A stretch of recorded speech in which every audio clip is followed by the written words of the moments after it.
97.9 The Box is the Madd Hatta Morning Show. So I wanted to do something different for Black History Month. We know so many people in the city. We know all these entrepreneurs that have done and continue to do what they're doing. So we want to spotlight some of the cool entrepreneurs of the city of H-Town. So one of my first ones, I decided to somebody that I know very personal and close to me, my trainer.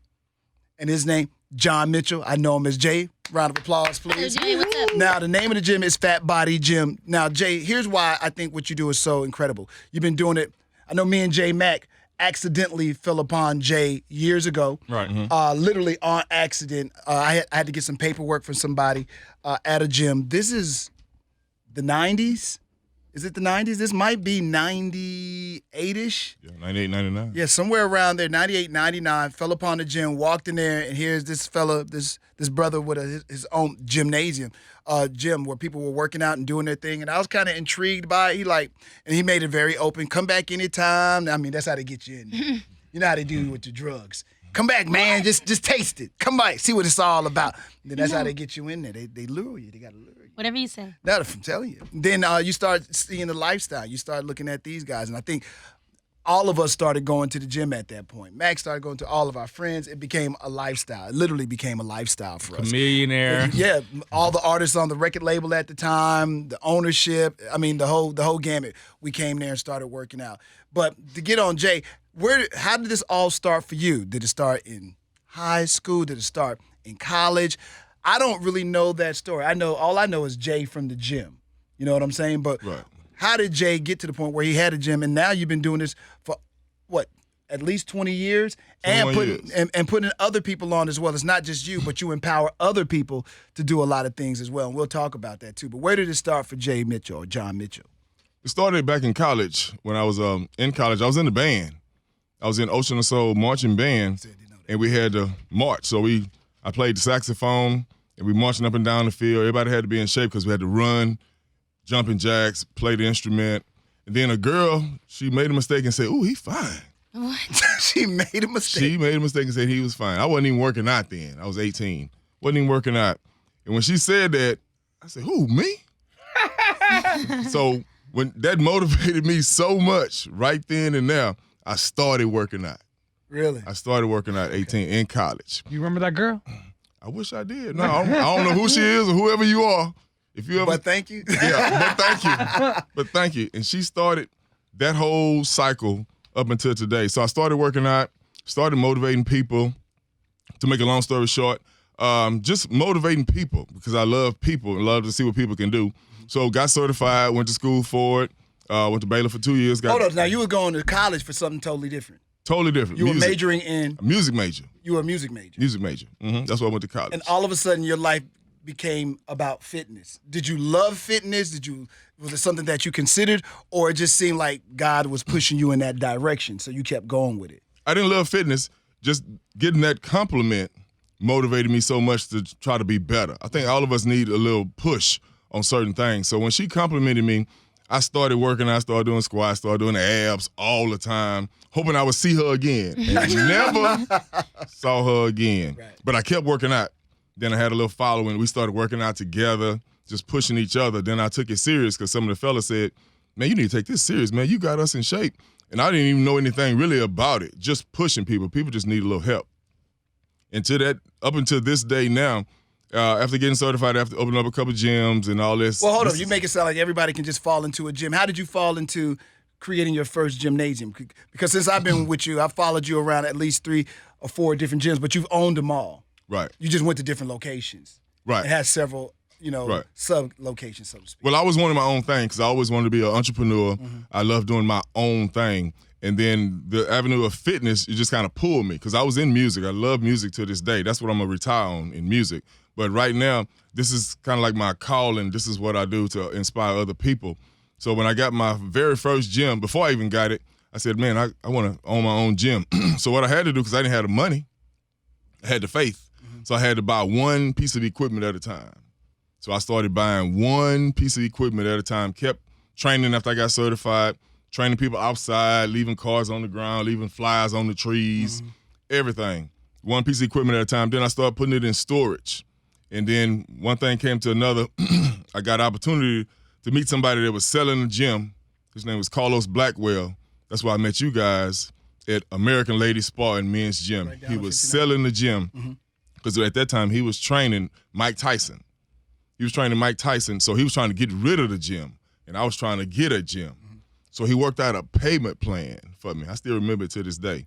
Paid $800 a month. He charged me $25,000 for the gym. So I made payments, and that's what started me in the gym. Wow, I didn't even know it. Yeah. Wow. Now, you started doing that, and then you started doing different gyms on different sides of town. And by the way, all the time, this is just all you. All me, solo. So I'm curious because most people don't have the tenacity, they don't have the courage to create or start something and move on with it, because I know there has to be highs and lows to the business. You know, have your own gym, membership, how do you get people in the gym? How did you, through the ups and downs, how did you continue to push yourself and continue to do what you're doing now? Well, like you just said, trial and error for one. When the girl gave me a compliment, that was so motivating. So then I had to start working out. Because remember, I wasn't in love with working out. Right. So that started me with something totally new because I wanted to be better. And if she ever saw me again, I wanted to look better. So with the gym situation, I got my own gym. But before I got it, I was training outside. I was training outside for 4 years before I even got a gym. So I had enough money put up and set aside and was making a little piece of change to even pay for it or keep it going, because I know it's going to be highs and lows. So when I got the gym, that motivated me. Okay, now I got enough good people around me. Then I started my second gym. We went to the hood, went to MLK. My second gym was in MLK, and that's when Just for Feet was out, and they shut down, and I got that stuff, that ring. I had my first little basketball, little 3-on-3 court in the gym. So just enough good people around me to add to my mindset or my psyche helped me go from here to Greenspoint to 1960 to start doing other gyms all over. I wanted to be kind of like McDonald's, have a spot everywhere. That was my focus at the time.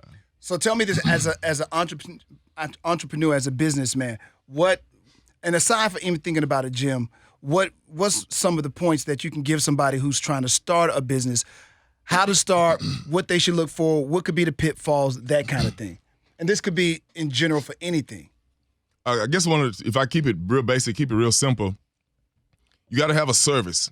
If you're a service provider, there'll always be a need for you. Or if you're trying to answer somebody else's needs, they'll always, patronize your business. So I chose to do something that's going to really help people throughout time, and that's fitness, food, health. So what kept me going was, I know this is a good need. I know it's a good thing I'm doing. And then it made me better, too. It made me better at discipline. It made me better at just staying focused. So that was the main source right there. So if I tell any entrepreneurs anything, if I could help them with anything, you have to be consistent. You have to be, one, consistent, and then two, disciplined. You have to be disciplined in your consistency, and you have to be consistent in your discipline. So whatever you want, you can really do, but it depends on how strong you are in your faith to stay consistent, because things are going to throw you off track. You're going to have ups and downs, but do you really want it? If that's your passion, that's your calling. But you got to stay focused, because there's always going to be other things coming side to side to hit you and to throw you off track. Very cool. Now, let's say I get past all that. I find what I want to start a business in. I know what I want to do. Capital. I feel like that's one of the biggest barriers to entry. How did you get the startup capital to get a gym, to get more equipment, to grow it to 3, 4, 5 gyms? Okay. Capital, because I didn't have the capital. I had the faith at first, right? So because I said I was going to buy one piece of equipment at a time, struggling to get that one piece of equipment, somebody saw that. Then I helped somebody and I trained somebody that saw that. Not even to put him out there, but I'm going to put him out there. When I first got the gym where I was, one guy saw something in me, and he just loved that much about me because I trained him, and his name was Myron. Y'all call him Cat. Yeah. Cat one day saw what I was doing, and Cat don't really talk a lot, but he just gave me an envelope, and it messed me up. He gave me an envelope with money in it. He said, man, take this and go and do what you need to do. He wouldn't let me give it back. He wouldn't take nothing else. I didn't know this. I ain't never told nobody. But I know Cat. See, it's a lot of people that Cat help. is our homeboy, so this is like a new part of the story that just developed that we don't know about. And I still remember it to this day. certain people like that. Well, that's what I keep telling people. When you step out on faith, it don't matter if you have enough money. You need to have enough faith to stay consistent. People will see what you're doing, and then they will add to your goal, to your plan. Because I didn't grow up with money. I didn't grow up with faith and love. That's what I grew up with. So it kept coming. Then I started learning how to save. Then I got educated on money and Dave Ramsey and things like that. Wow. So as a trainer, when it comes to dieting and stuff, what do you think about like the keto diet that everybody's doing now, or like being a vegan? What do you think about those? I don't think much of them at all. I don't get into fads. So you think keto diets, it don't work for everybody because I train almost half of Houston. So I train so many people and everybody's tried everything, right? So keto diet, a lot of different diets. Keto is one, not to talk bad about it, but you can lose weight, but then you drain, you're tired, you eat a lot of bacon, you eat a lot of pork with the keto diet too. I don't push that because I'm a long-term type trainer, lifestyle So what's the best kind of diet for a long-term? You think vegan is good? Vegan is okay. I don't think anything is the best. I think every individual has to get their purpose and what works for them because everybody got a different busy lifestyle. So I work with your lifestyle. I get to know who I'm dealing with, then I'm going to put a plan together for your lifestyle so we can have it consistently forever. I need a lifestyle plan. That's what I need. I don't eat beef and I don't eat pork. I eat chicken, turkey, fish, but I like to drink a lot. Like to drink a lot? Yeah. You're talking about alcohol. That's right. Yeah. See, I'll give you a special kind of workout, stairs, jumping jacks, cardio. A lot of cardio? Not a whole lot of cardio, but different types. I have to see where you are to see what you can do, and then we'll push it. Cool. She's what? Fat. All right. I just think, again, I want to bring Jay in because I think it's interesting to see somebody. First of all, in my opinion, I always felt like fitness was a hard business to be a part of because let's be honest, Jay, I've seen a lot of major gym businesses go out. We've seen what's the Matt? Bally's gone. There's like 2 or 3 major all gone. Yeah. So now people are still working out, people are still running, people are still trying to maintain themselves, but something's happening at that level when it gets to be so big that they continue to go out of business. The service. You chose a business to go in that seems to be a cyclical kind of like business, if you will. Like it seems you said it's a service business, but in this service business, I don't know if I don't like when we work out. It's a lifestyle, so we always do it. But it seems to me like you'll see people after the first of the year. You see them for the first 3 months, and then they vanish and they're gone. To me, it seems like the cycles are big, but you've maintained people that have worked out with you still work out with you to this day. What is there a difference between trainers? Is there a difference between gyms? Why does this business why do they go out of business with their gymnasium? But somebody like you has been around for a long period of time now, and you might have changed locations, but your people seem to follow you and go to all of your locations. With the gym thing, people going out of business, gyms go out of business. The whole thing is about service. Again, just because you have a big gym, Bally's, 24 Fitness, all these gyms, if the people are not getting results, because I think everybody got a membership somewhere, right? That's not the key. That's how they get you in there, to give you a little $20 down and $10 a month or whatever. So they had to have a whole lot of people to stay open, right? But if you're not getting in shape, you're just paying a whole lot of gym memberships, eventually you're going to go to a gym where you can get some results. Because everybody at my gyms got memberships somewhere else, for access. But they get the results with me because I'm going to push them to the next level. That's why they stay with me, because people follow results. The Bible calls it fruits. People know you by your fruits. People know you by your results. So I'm real big on getting results. If I help you get results, I've already did what I needed to do. So that's why a lot of gyms go out of business, and I'm thankful because that's when I buy the stuff. And that's it. Another business tip. Business tip. Because when the other business go out of business, buy the stuff that was in that business for your business. Right. Because it's really not about just the stuff. Right. You got all kind of type of line equipment, all that kind of stuff, but the equipment can't use itself. Okay. Somebody got to instruct them how to use it. Okay, so who are the people you don't want to train? Like, everybody says they won't take anybody, but who are some of the people that don't listen to you? Or that's a fair question. Man. At first, I thought this was going in a dumb direction, but it's not. As a trainer, no, for real. As a trainer, do you see? No, for real. As a trainer, do you see somebody like, I know I'm not going to be able to help this person? Like I can even say for me, initially when I first started working out, I, for years, didn't really listen to the trainer. Stop, everybody. I want to know Everybody what's funny. stop. Okay, Yeah, what's funny? What's funny about that? I'm just glad you realized that. Realize I what? still don't listen to the trainer. No, I do listen to the trainer. But what I find is it took me some time because I wasn't getting the results that I wanted to get. And then after I threatened one of my trainers, I'm like, hey, What? I'm not going to, not threaten like I'm going to beat you up, but I pay you a significant amount of money. If I don't see no results in these moving amount on. of time, I'm quitting you. So the guy said, well, what I need you to do is listen to me. And so then we had to listen. I had to listen to him because he don't want his money to be gone, and I want results. But when I finally listened to him, like I didn't understand how important the food part was to the workout. Like there could be a guy or girl who works out all the Hard. time. Every In fact, day. we've seen this. Right. The guy that's been working out for 10, 15, 20 years, but he still got a belly. But he faster and stronger than everybody in the gym. Interesting. You know what I'm saying? I've seen this. Yeah. So I'm like, okay, what's the difference between that guy and me and all these other people? Well, the difference is listening, paying attention, discipline. I think the number one thing is discipline. Like the guy that had the belly that could run faster than everybody else and do 30 miles, he knew that he was going to drink all weekend and eat pork.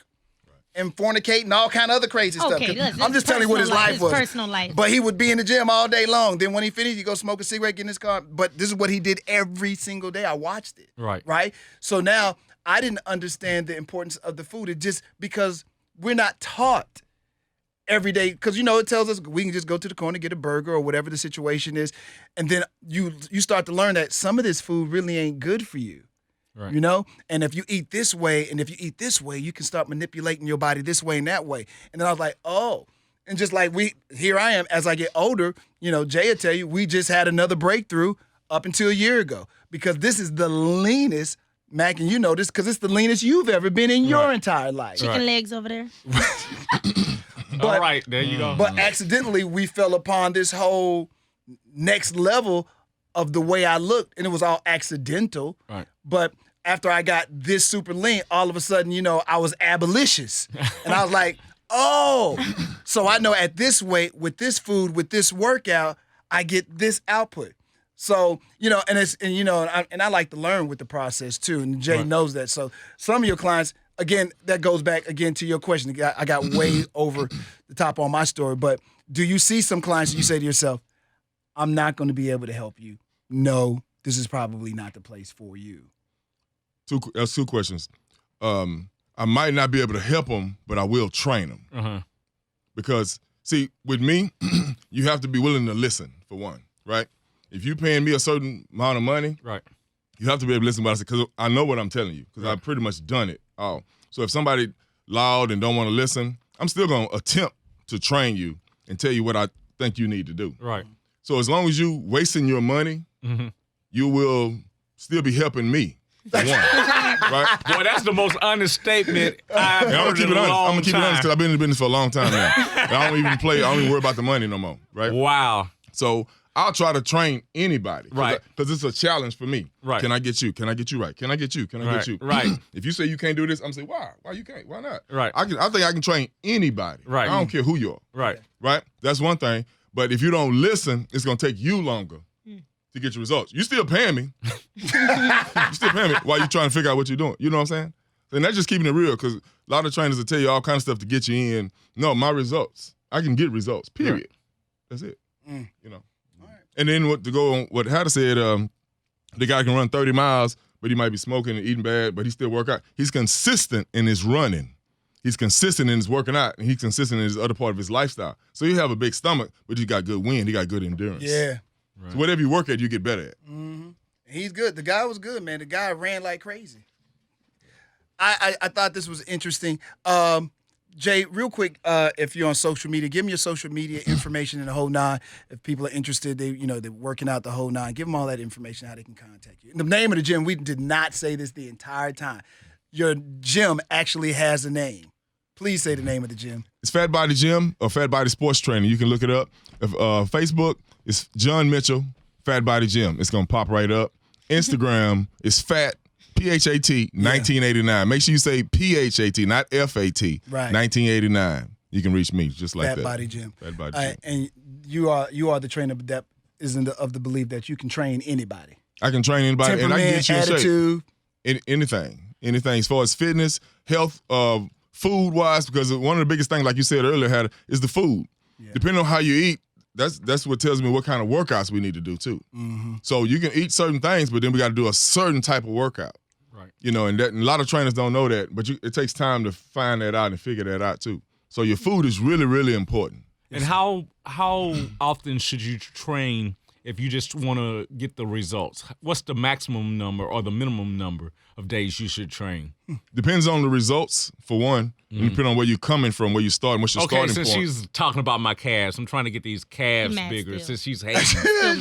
I'm trying to get these legs bigger. I don't know what happened to his leg. They just got. I lost weight. Yeah. I lost weight, and so I came. His muscles and his legs vanished. I came into the gym the other day, and she was like, "Oh, we got toothpicks walking in." They look real skinny, for real. They are in front of everybody. Oh, so, it's okay. Well, the way she talking about your legs, you probably need to work out 9 days a week on your legs. She talking about your legs, but What's the ideal number of days? At least 3 days a week. So minimum 3 days. So I need to minimum do these calves at least 3 times a week. At least 3 times a week. Okay. At least 3 times a week. So if there's something that I want to perfect or make better, I should probably work that out more than other parts of my body? Correct. Okay. Correct. Because if you really want to build it faster, you got to hit it more.